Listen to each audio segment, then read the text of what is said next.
India ও ইংল্যান্ডের মধ্যকার second test অনুষ্ঠিত হয়েছে। ইংল্যান্ডকে পরাজিত করে ইন্ডিয়া 317 রানে জয়লাভ করেছে।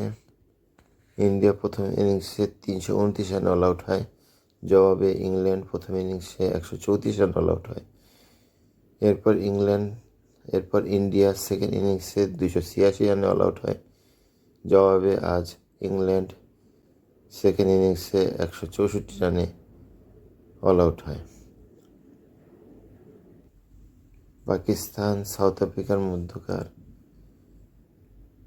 টি-20 ম্যাচে তৃতীয় টি-20 ম্যাচে পাকিস্তান সাউথ আফ্রিকাকে 4 উইকেটে পরাজিত করে। সাউথ আফ্রিকা ব্যাট করতে নেমে নির্ধারিত 20 ওভারে 8 উইকেটে 164 রান করে, জবাবে পাকিস্তান 18 ওভার 4 বলে 6 উইকেটে 169 রান করে।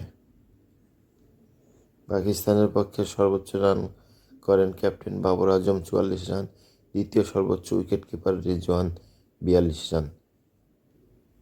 সাউথ আফ্রিকার পক্ষে শামসি নেন 4 উইকেট। ইংল্যান্ড টেস্টে ম্যান অব দ্য ম্যাচ হন ইন্ডিয়ার রবিচন্দ্রন অশ্বিন। Pakistan South Africa টি-20তে